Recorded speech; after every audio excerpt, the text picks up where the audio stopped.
વિદ્યાર્થીઓ નમસ્કાર। આજે આપણે જોઈશું ધોરણ 11 કોમર્સ વિષય અર્થશાસ્ત્ર તેમનું ચેપ્ટર નંબર 7 ભારતીય અર્થતંત્ર જેમનો લેક્ચર નંબર 2 જોઈએ। તો શરૂઆત કરીએ વિદ્યાર્થીઓ। તો લાસ્ટ લેક્ચરની અંદર આપણે જે આપણું ચેપ્ટર છે એનું વર્ગીકરણ જોયું હતું કે આપણું ચેપ્ટરને 4 પોઈન્ટ મુખ્ય છે। પ્રાચીન ભારત, પછી ત્યાર પછીનો બીજો પોઈન્ટ છે સ્વાતંત્ર પહેલાનું ભારતીય અર્થતંત્ર, ત્યાર પછીનો ત્રીજો પોઈન્ટ સ્વાતંત્ર્ય પછીનું ભારતીય અર્થતંત્ર અને ચોથો જે લાસ્ટ પોઈન્ટ છે તે વિકાસવાન ભારતીય અર્થતંત્રની લાક્ષણિકતાઓ। આટલા પોઈન્ટ આપણે ટોટલ આ ચેપ્ટરની અંદર ભણવાના છે। એમાંથી આપણે લાસ્ટ લેક્ચરમાં ચેપ્ટરની પ્રસ્તાવના જોઈ હતી।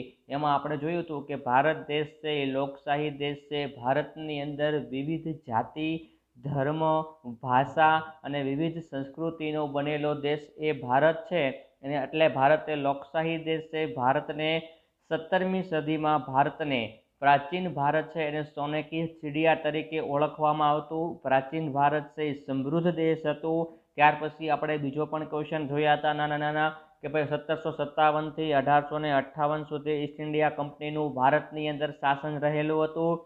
ત્યાર પછી ભારતની અંદર ફ્રેન્ચ, પોર્ટુગીઝ, ડચ અને અંગ્રેજ જેવા લોકો ભારતની અંદર વેપાર અર્થે આવેલા હતા અને 15 ઓગસ્ટ 1947ના રોજ આપણો દેશ ભારત છે તે સ્વતંત્ર થયો। એ આપણે પ્રસ્તાવનાની અંદર માહિતી મેળવી હતી। ત્યાર પછી આપણો 7.1 હતો પ્રાચીન ભારત। તો પ્રાચીન ભારતને હિન્દુસ્તાન તરીકે ઓળખવામાં આવતું હતું। પ્રાચીન ભારતની બે સંસ્કૃતિઓ સિંધુ ખીણની સંસ્કૃતિ અને આર્ય સંસ્કૃતિ બે મહાન સંસ્કૃતિઓ છે।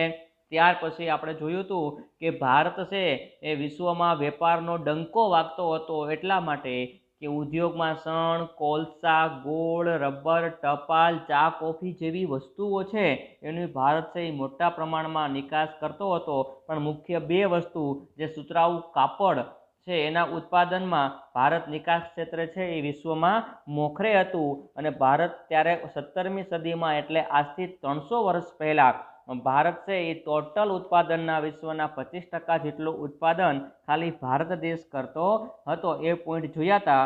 ત્યાર પછી આપણે રોજગારીનું માળખું, ખેતી, ઉદ્યોગ અને સેવા આ 3 પોઈન્ટ વિશે ચર્ચા કરી હતી। હવે આજના લેક્ચરની અંદર સ્વતંત્ર પહેલાનું ભારતીય અર્થતંત્ર જે આપણે 7.2 પોઈન્ટ છે કે સ્વતંત્ર પહેલાનું ભારતનું અર્થતંત્ર કેવું હતું। Indian economics before independence. Ready? Indian economics before independence કે ભારત જે સ્વતંત્ર થયો એની પહેલાં ભારતની અંદર અર્થતંત્ર છે એ કેવું હતું। આમની અંદર ટોટલ જે 13 પોઈન્ટ છે રેડી, એમાંથી આપણે આજના લેક્ચરની અંદર માત્ર 8 પોઈન્ટની ચર્ચા કરીશું। આપને આખો ક્વેશ્ચન પૂછાય 5 માર્ક્સનો તો કેવી રીતે પૂછાય તો કે સ્વાતંત્ર્ય પૂર્વના ભારતીય અર્થતંત્રની સમજૂતી આપો। આવો પણ 5 માર્ક્સની અંદર આપણે ક્વેશ્ચન આવે તો પહેલાં આપણે એની માહિતી થોડીક ઇન્ટ્રોડક્શન પ્રસ્તાવના આપવાની અને ત્યાર પછી દરેકે દરેક જે પોઈન્ટ છે એને આપણે સમજાવવાના। પણ 13માંથી આપણે જે 5 થી 6 પોઈન્ટ સમજાવીએ તો પણ ચાલે, પણ તમારે બધા જ પોઈન્ટનું એકવાર લિસ્ટ કરવું જરૂરી છે। તો શરૂઆત કરીએ સ્વાતંત્ર્ય પહેલાંનું ભારતનું અર્થતંત્ર। અંગ્રેજો ભારતમાં આવ્યા તે પહેલાં ભારત ખેતી, ઉદ્યોગ અને વેપાર ક્ષેત્રે વિશ્વ પ્રચલિત હતું। શું કીધું કે ભારતની અંદર અંગ્રેજો આવ્યા એની પહેલાં ભારત છે એમાં ખેતી ક્ષેત્ર, ઉદ્યોગ ક્ષેત્ર અને વેપાર ક્ષેત્રે વિશ્વમાં પ્રચલિત હતું કે ભારત છે એ સૌથી વધારે ઉત્પાદન અને નિકાસ કરતો ત્યારે દેશ હતો જ્યારે અંગ્રેજો ભારતમાં આવ્યા તે પહેલાંની વાત છે। ત્યાર પછીનો સેકન્ડ પોઈન્ટ, ભારતના સુતરાઉ કાપડ, મલમલ ગરમ કાપડ, મરી મસાલા, તેજાના ત્યાર પછી તાંબા પિત્તળના વાસણો, લોખંડના ઓજારો વગેરે વિશ્વના બજારોમાં પ્રસિદ્ધ હતા।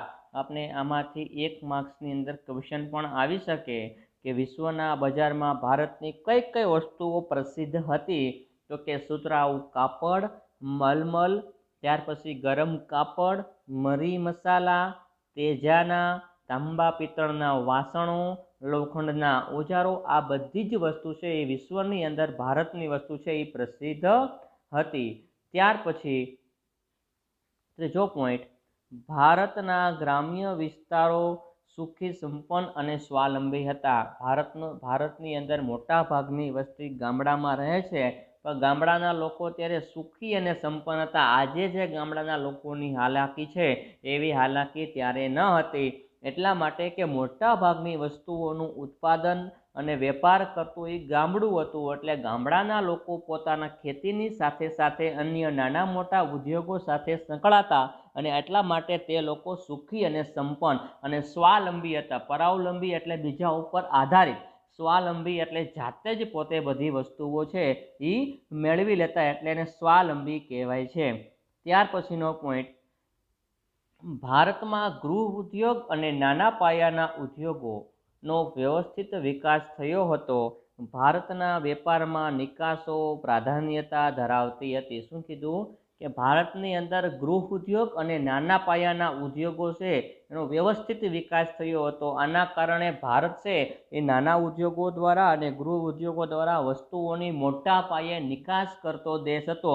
ગૃહ ઉદ્યોગ એટલે ખાખરા છે, ત્યાર પછી પાપડ છે, અથવા ઘરની કોઈ નાની મોટી વસ્તુ હોય એ જાતે જ બનાવતા, એને ગૃહ ઉદ્યોગ કહેવાય. અને નાના પાયાના ઉદ્યોગો એટલે નાનું મૂડી રોકાણ કરી અને એમાંથી વસ્તુ છે એનું ઉત્પાદન કરી અને એનું પણ એ નિકાસ કરતો. એટલે આ સમયે ભારત છે એ બે વસ્તુ, ખાસ કરીને નાના પાયાના ગૃહ ઉદ્યોગો અને નાના પાયાના ઉદ્યોગો અને ગૃહ ઉદ્યોગો, આ બેમાં ભારત છે એ સૌથી વધારે ઉત્પાદન કરતો અને નિકાસ કરતો દેશ હતો.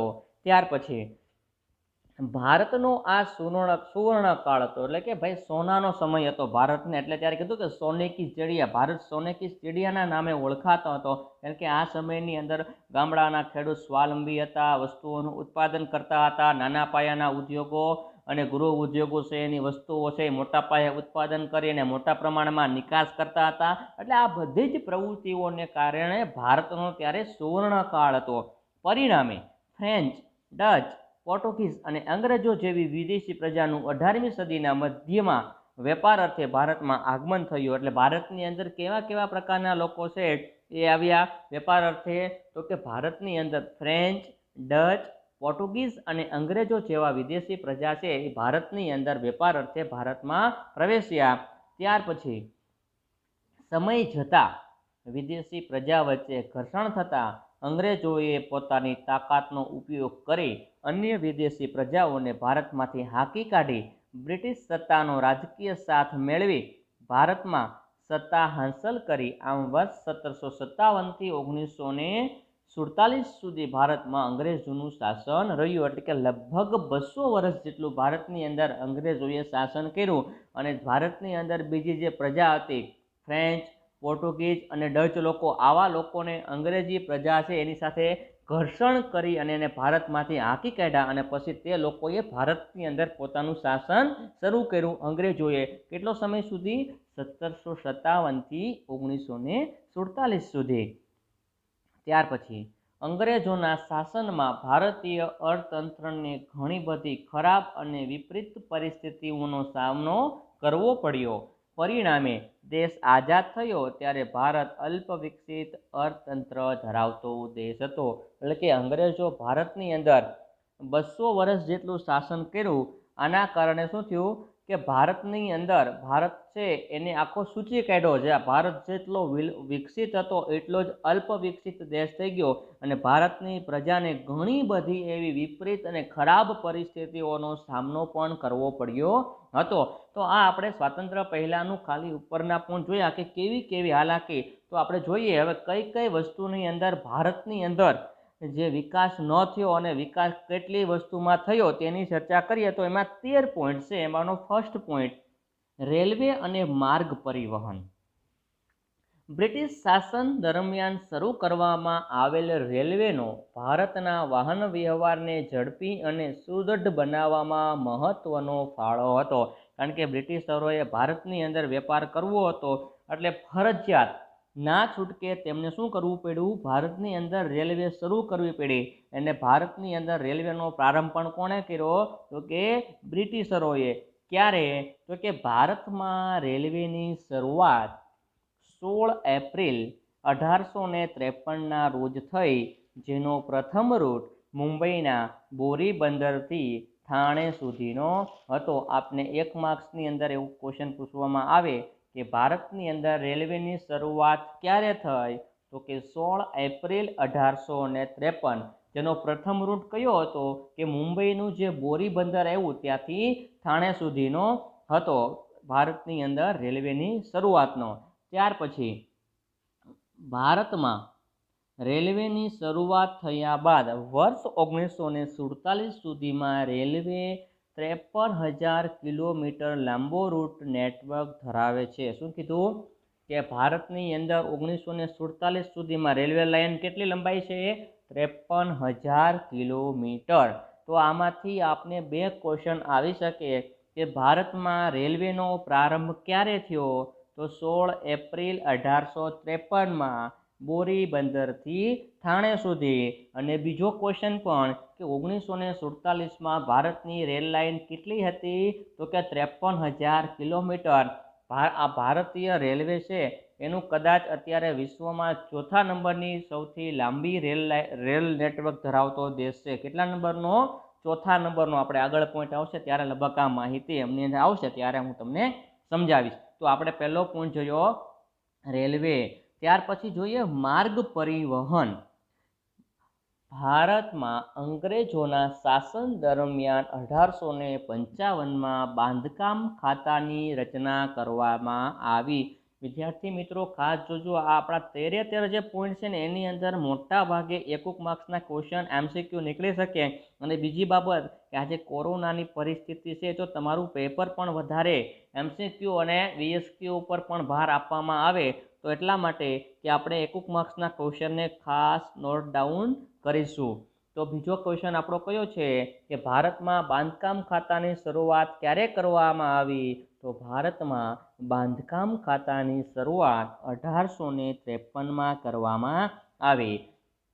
ભારતમાં રોડ રસ્તા બાંધકામની જવાબદારી બ્રિટિશ શાસને ઉપાડી હતી.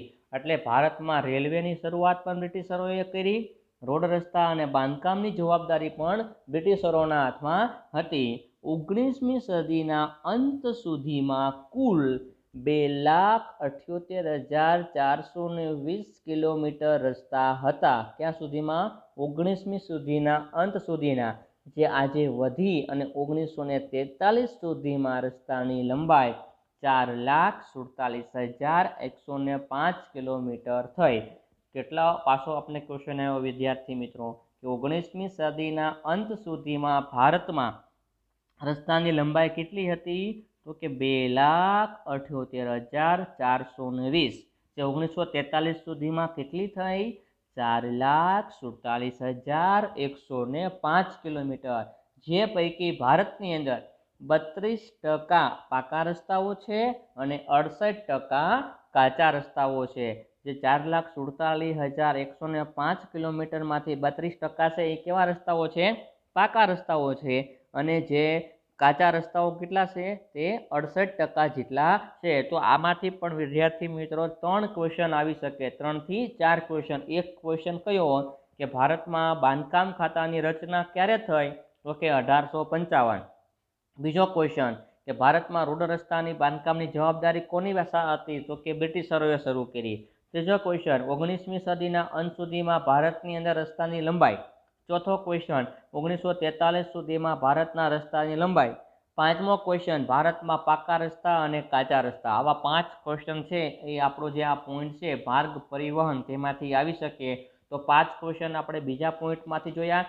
જે આપણો પહેલો પોઈન્ટ હતો રેલવે અને માર્ગ પરિવહન, તેની અંદર પણ આપણે પહેલો ક્વેશ્ચન એ હતો કે ભારતમાં રેલવેની શરૂઆત ક્યારે થઈ? તો 16 એપ્રિલ 1853માં બોરી બંદરથી થાણે સુધી. અને એમાંથી પણ પાછો એક ક્વેશ્ચન આવે કે 1947 સુધીમાં ભારતની રેલ લાઇન કેટલી હતી? તો કે 53,000 કિલોમીટર. તો આ 2 પોઈન્ટમાંથી આપણે 7 જેટલા ક્વેશ્ચન જોયા. ત્યાર પછી ત્રીજું છે બેંકો. જેમ જેમ આપણે જોતા જશું એમાં ક્વેશ્ચન આવતા જશે એ હું તમને કહેતો જઈશ. હવે બેંકોની વાત કરીએ તો કે વર્ષ 1770 ખાનગી ક્ષેત્રમાં બેંકની શરૂઆત થઈ હતી. પાછો ક્વેશ્ચન આવ્યો આપણો 1 માર્ક્સની અંદર કે ભાઈ બેંકની શરૂઆત ભારતની અંદર ક્યારે થઈ હતી? તો કે 1770. ત્યાર પછી જે 1947 સુધીમાં 700થી વધુ સંખ્યામાં વિકસી હતી. ત્યાર પછી આમાં બીજો ક્વેશ્ચન કે 1947 સુધીમાં ભારતની અંદર બેંકોની સંખ્યા તો કેટલી?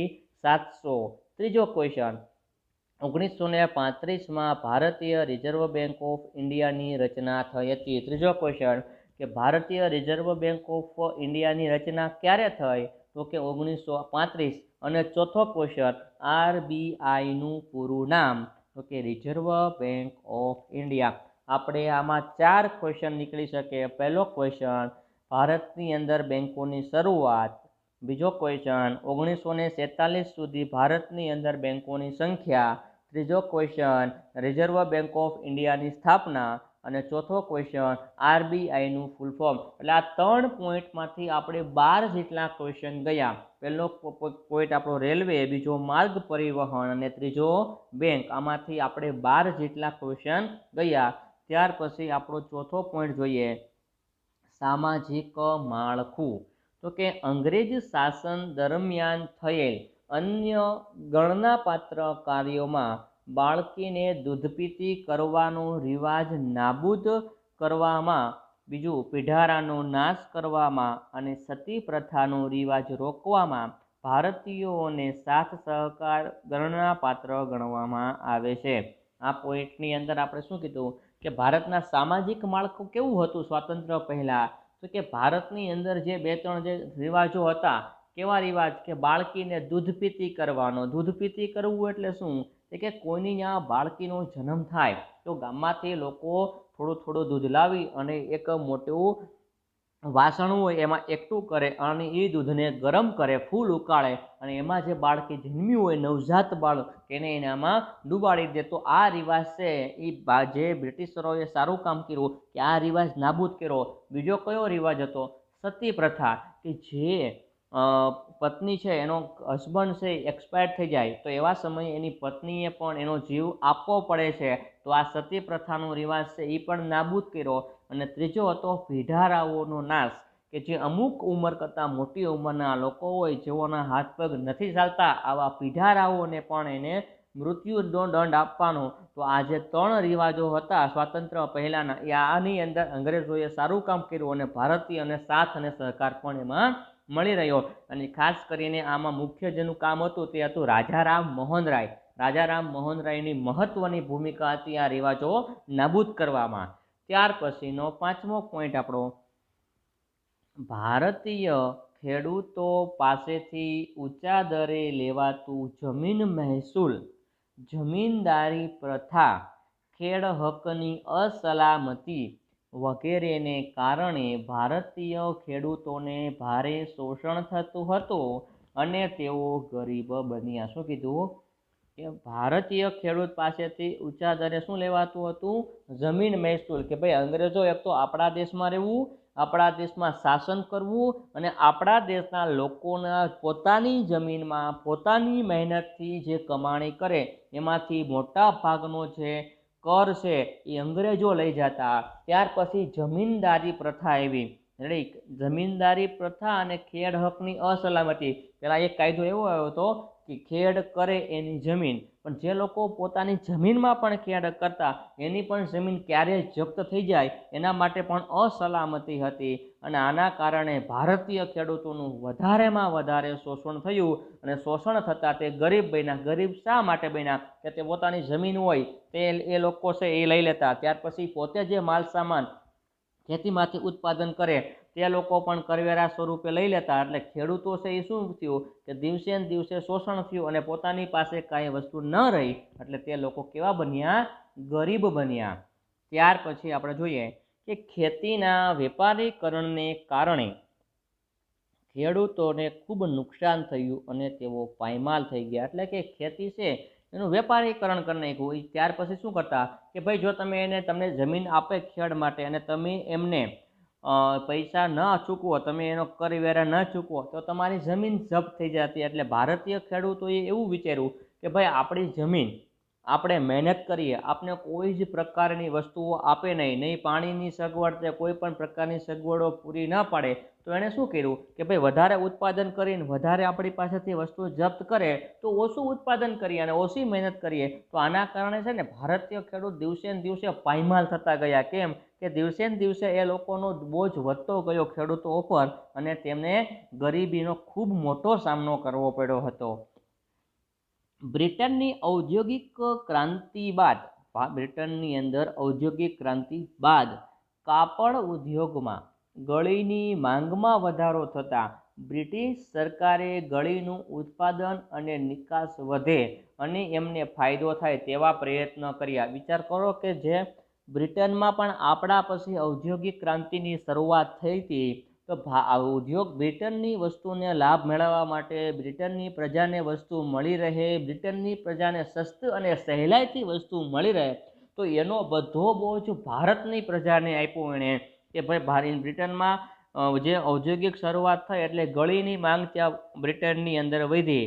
રેડી, ત્યાર પછી શું થયું, કાપડની માંગ વધી, તો એ બધી વસ્તુ છે એ ભારતમાં વધારેમાં વધારે ઉત્પાદન થાય અને સસ્તું એ પોતાના જે દેશ બ્રિટન છે ત્યાં વસ્તુ પહોંચે, તો આના માટે પણ છે વધારેમાં વધારે ખેડૂતો છે એનું શોષણ થયું અને પોતાના વસ્તુની ભારતમાંથી નિકાસ થાય અને ભારત દેશમાંથી વસ્તુ સસ્તી મળી અને પોતાના દેશને એ ઇઝીલી મળે. તો આવું બ્રિટનની પ્રજા છે જેણે ભારત ઉપર આટલી બધી છે એ વસ્તુઓ ભોગવેલી હતી.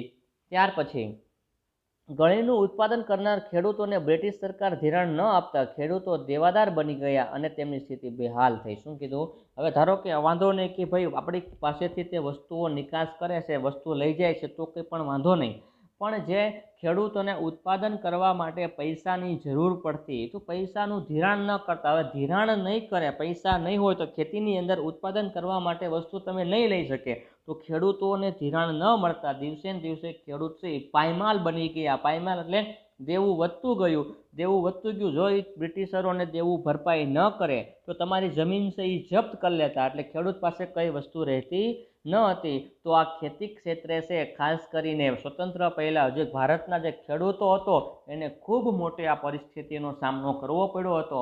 ત્યાર પછી આપણે જોઈએ છઠ્ઠું, મહેસૂલનો દર. ઈસ્ટ ઇન્ડિયા કંપનીએ વિભિન્ન રાજાઓ પાસેથી મહેસૂલ ઉઘરાવવાની સત્તા મેળવીને ભારતના જમીન માલિકો પાસેથી ઊંચા દરે મહેસૂલ ઉઘરાવવાનો પરવાનો મેળવ્યો જે જમીનદાર પાસે હતો. શું કીધું, હવે ઈસ્ટ ઇન્ડિયા કંપનીએ ભારતની અંદર 101 વર્ષ 100 વર્ષ જેટલું શાસન કર્યું. હવે એણે શું કર્યું કે આપણા રાજાઓના જે રજવાડા હતા, અલગ અલગ ભારતની અંદર રજવાડા હતા, તો વિભિન્ન એટલે અલગ અલગ રાજાઓ પાસે જઈ અને જે કર ઉઘરાવવાનો હતો એની સત્તા પોતાની પાસે લઈ લીધી. એટલે પોતે સત્તા લઈ લીધી એટલે શું કરશે, એમને જેટલો કર ઉઘરાવવાનો હશે એટલો તે ઉઘરાવી લેશે.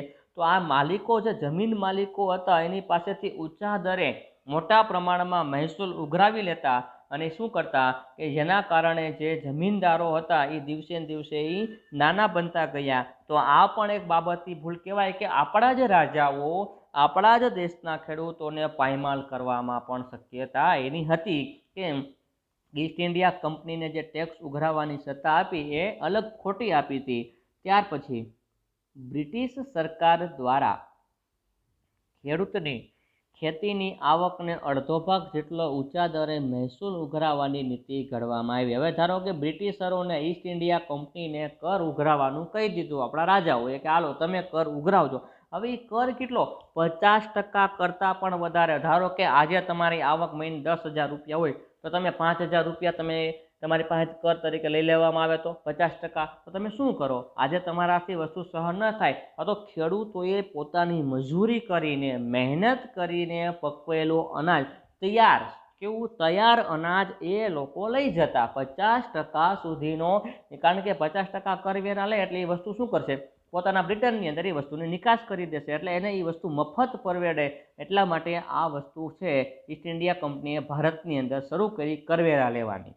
ત્યાર પછી આ મહેસૂલ ઉઘરાવા બ્રિટિશ સરકાર જુલમી હતી. તે ખેડૂતોને દંડ કરતી, મિલકત જપ્ત કરતી અથવા ખેડાણ હેતુથી આપેલી જમીનને પાછી લઈ લેતી. એટલે મુખ્ય શું હતું કે ભાઈ એને મહેસૂલ ઉઘરાવવા માટે ખૂબ જુલમી હતી. જો તમે એને મહેસૂલ ન આપો તો તમને દંડ કરે. તમારી જે જમીન હોય ત્યારે મિલકત તરીકે શું હતું કે જમીન અને મકાન એ લોકો જપ્ત કરે એટલે ખેડૂતથી પાયમાલ બની ગયો, કારણ કે એની પાસે ખેતી માટેની જમીન ન રહે અને રહેવાનું મકાન ન રહે એટલે એને ફરજિયાત ના છૂટકે મજૂરી કરવી પડે. અને કેવી મજૂરી કે જે બ્રિટિશ સરકારના હાથ નીચે જે કે તેવું કાર્ય કરવું પડતું. એટલે આ બધી જ પરિસ્થિતિઓનો ત્યારે સામનો જે ખાસ કરીને ખેડૂત હતા એમને કરવો પડ્યો.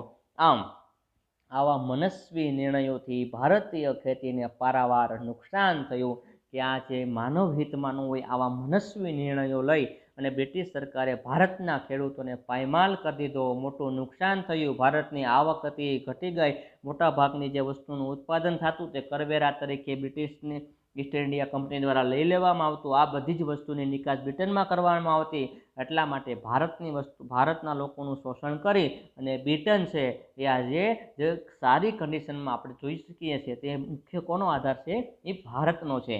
ત્યાર પછી 7મો પોઈન્ટ આપણો કરવેરાના ઊંચા દર. આ પોઈન્ટ ખાસ મહત્વનો છે એટલા માટે કે આના માટે ગાંધીજીએ જે દાંડીકૂચ કરી હતી એ આના આધારે કરી હતી. તો 7મો પોઈન્ટ આપણો જોઈએ સ્વાતંત્ર્ય પહેલાંનું ભારતીય અર્થતંત્રનો, તો કે કરવેરાના ઊંચા દર. બ્રિટિશ શાસન દરમિયાન કરવેરાની આવક અંગે દાદાભાઈ નવરોજીની ગણતરી મુજબ 1876માં ઊંચી આવકવાળા બ્રિટનમાં કરવેરા દ્વારા રાષ્ટ્રીય આવકના 8% જેટલો હિસ્સો આપતા હતા. શું કીધું? દાદાભાઈ નવરોજીના મત મુજબ કે ભારત ધારો કે 100 કરોડનું ઉત્પાદન કરે તો 8 કરોડ તો ખાલી જકાત તરીકે બ્રિટનના લોકો લઈ જતા હતા. વિચાર કરો કે તમારી કંઈ વસ્તુ એ લોકો આપણા દેશમાં ખાલી આપણો દેશ, આપણી પ્રજા, આપણી ખેતી, આપણી મહેનત અને ચોખ્ખી કરવેરા તરીકે ચોખ્ખો 8%થી 1876ની વાત કરે છે. 1876 ત્યાર પછી 1977. વિચાર તો કરો કે આજથી 150 વર્ષ પહેલાંની વાત છે. ત્યારે 8% લોકો છે એ કરવેરા તરીકે લઈ જતા. જ્યારે બ્રિટિશ સરકાર ભારતમાં નીચી આવકવાળા પાસેથી 15% જેટલો રાષ્ટ્રીય આવકનો હિસ્સો કરવેરા તરીકે ઉઘરાવતા હતા. જેને ઊંચી આવક હતી એની પાસેથી 8% અને જેને નીચી આવક હતી એની પાસેથી કેટલો? 15% તરીકે. 100 રૂપિયામાંથી 15 રૂપિયા લઈ જતા. કોરા 15 રૂપિયા પોતાના દેશની અંદર કરવેરા તરીકે લઈ જતા. તો આ કરવેરા હતા.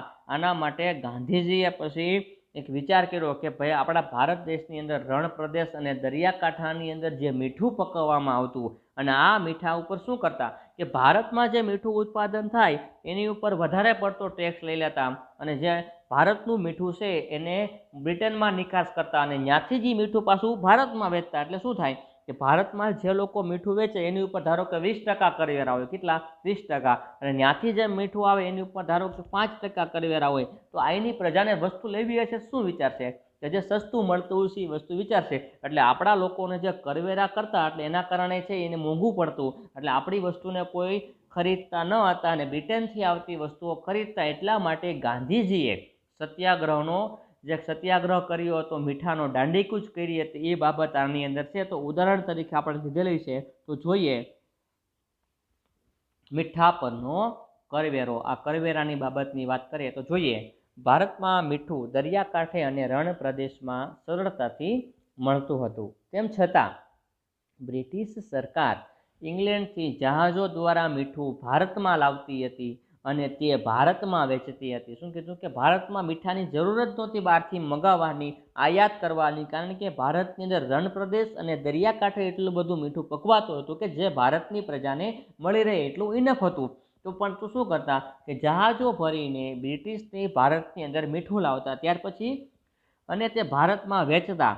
આ જ્યારે ભારતમાં પાકેલા મીઠા પર તેમણે ઊંચા કરવેરા લેવાતો, જેથી એક તરફ બ્રિટિશ શાસનના કરવેરાની આવક થાય અને બીજી તરફ ભારતીય મીઠું મોંઘું હોવાથી તે ઓછું વેચાય તો બ્રિટનને તેનો લાભ થાય. હવે ભારતનું મીઠું છે એની ઉપર કરવેરા વધુ નાખ્યા એટલે મીઠું છે એને બે ફાયદો થાય.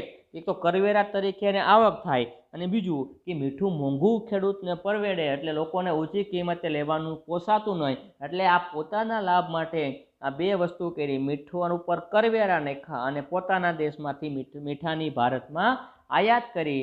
આથી જ ગાંધીજીએ દાંડી કૂચ કરીને સવિનય મીઠાનો સત્યાગ્રહ કર્યો અને જે છેલ્લે સક્સેસ ગયો કે ગાંધીજીને એમ લાગ્યું કે આ વસ્તુ આપણા દેશની અંદર ખોટી થઈ રહી છે, એટલે ગાંધીજીએ સત્યાગ્રહ કર્યો. ચપટી મીઠાનો બહિષ્કારની આપણે સાંભળ્યું હશે, આપણે ભણેલું હશે ક્યાંક, તો આના માટે ગાંધીજીએ આ કરવેરાના માટે છે એ ચપટી મીઠાનો ચમત્કાર આંલે કે સવિનય દાંડી કૂચ કરી અને સત્યાગ્રહ કર્યો હતો.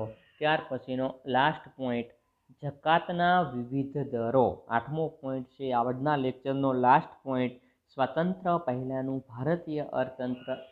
એમનો લાસ્ટ પોઈન્ટ, આયાત અને નિકાસ થતી વસ્તુઓ પર જે કરવેરા નાખવામાં આવે છે તેને જકાત કહે છે. એક માર્ક્સની અંદર આપને પૂછવામાં આવે કે જકાત એટલે શું, તો કે આયાત અને નિકાસ થતી વસ્તુઓ પર જે કરવેરા નાખવામાં, તમે વસ્તુને મોકલો એમાંય તમારે કરવેરા, વસ્તુ બહારથી લાવો એમાં પણ તમારે જે કરવેરા ટેક્સ સ્વરૂપે વસ્તુ ભરવી પડે એને આપણે શું કહીએ છીએ, જકાત કહીએ છીએ.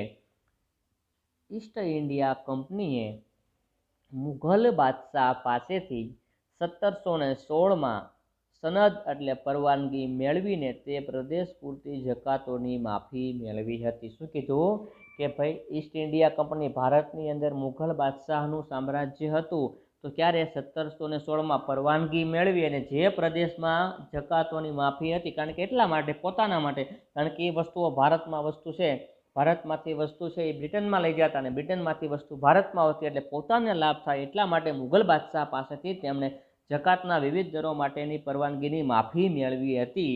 તેનાથી વિરુદ્ધ ભારતીય વેપારીઓને વિવિધ પ્રદેશની જકાત ભરવી હતી. હવે ઈસ્ટ ઇન્ડિયા કંપનીએ ભારતમાં જકાત નહીં ભરવાની, પણ ભારતનો જે વેપારી છે એને આયાત અને નિકાસ બંને માટેની જકાત ભરવી પડતી, એટલે એને શું પડે, એ વસ્તુ મોંઘી પડે કે બહારથી લાવવી અને જકાત ભરવી, તો એ વસ્તુ એને મોંઘી પડે. આપણી વસ્તુ બહાર મોકલવામાં પણ વધારે પડતી જકાત ભરવી પડતી, એટલે આ બાબત છે એ ભારતીય વેપારી કે ખેડૂતોને પરવડે તેવી ન હતી. એનું ઉદાહરણ છે કે ભારતના સુતરાઉ કાપડની નિકાસ પર 15% જકાત અને બ્રિટનથી આવતા સુતરાઉ કાપડ પર માત્ર 2.5%. વિચાર કરો કે ભાઈ આપણો ભારતના વેપારી છે એ સુતરાઉ કાપડ વેચે તો 100 રૂપિયા 15 રૂપિયા સીધા બ્રિટિશરો લઈ જતા રેડી કરવેરા તરીકે, અને ત્યાંથી જે વસ્તુ આવતી એના ઉપર કેટલા ટકા, ખાલી 2.5% જકાત લેવાતી. તો એના કારણે શું થયું, આવા ભેદભાવ ભરી જકાત નીતિઓને ભારતમાં સુતરાઉ કાપડના ઉદ્યોગોને શું કર્યો, બરબાદ કર્યો. પહેલાં ખેતીને બરબાદ કરી, ખેતીમાં થતું ઉત્પાદનને બરબાદ કર્યું, ખેડૂતને બરબાદ કર્યા, અને પછી છેલ્લે વધ્યા ઘટ્યા હતા વેપારી, તો વેપારીઓને પણ બરબાદ કર્યા. કેમ કે સુતરાઉ કાપડ ભારતમાં મોંઘું પડતું, ત્યાંથી આવતું એ તો જકાત ઓછી હતી એટલે સસ્તું પડતું. આમ આવી નીતિથી સમગ્ર ભારતીય ઉદ્યોગોની પણ પડતી થઈ. તો ધીમે ધીમે 1 by 1 ખેતી, ખેડૂત, મજૂર અને વેપારી અને ઉદ્યોગ આ બધાની ધીમે ધીમે પડતી થઈ સ્વાતંત્ર્ય પહેલાં. એટલે જ્યારે બ્રિટિશરોએ ભારતની અંદર ઘણી બાબતનું છે એને શોષણ કર્યું. તો વિદ્યાર્થી મિત્રો, આજના લેક્ચરની અંદર આપણો જે 7.2 હતો એમાંના આપણે સ્વાતંત્ર્ય પહેલાંનું ભારતીય અર્થતંત્ર છે તેના 8 પોઈન્ટ જોયા. એક રેલવે જોયું, એમની અંદર પણ ક્વેશ્ચન આવેલા હતા. માર્ગ પરિવહન, બેંકો, સામાજિક માળખું, ખેતી, મહેસૂલનો દર, કરવેરાના ઊંચા દરો ને જકાતના વિવિધ દરો, આ 8 પોઈન્ટ આપણે આજના લેક્ચરની અંદર જોયા. હવે જ્યારે આપણો લેક્ચર નંબર 3 નેક્સ્ટ લેક્ચર આવશે ચેપ્ટર નંબર 7નો, ત્યારે આપણે જે રિમેનિંગ જે પોઈન્ટ છે, ઉદ્યોગ નીતિ, ત્યાર પછી આર્થિક શોષણ, ત્યાર પછી હસ્તકલા કારીગરોનું શોષણ, મૂડીરોકાણ પ્રવાહ, વિવિધ ભરણાનો બોજો, જે આટલા પોઈન્ટ છે તે જોઈશું. અને 7.3 છે એનો એક પોઈન્ટ શરૂઆત કરશું કે સ્વાતંત્ર્ય પછીના ભારતીય અર્થતંત્ર રેડી, તો એમની પણ આપણે શરૂઆત કરશું, જેમાં 8 પોઈન્ટ છે. માથાદીઠ આવક, ખેતી, ઉદ્યોગ, સેવા ક્ષેત્ર, વસ્તી, ગરીબી, બેકારી અને માનવ વિકાસ. તો આ પોઈન્ટ છે એમાંનો આપણે એક પોઈન્ટ જે માથાદીઠ આવક છે તેની પણ આપણે નેક્સ્ટ લેક્ચરની અંદર ચર્ચા કરીશું. અને આ PDF તમે ખાસ ડાઉનલોડ કરવાનું ભૂલતા નહીં, ડિસ્ક્રિપ્શનની અંદર છે.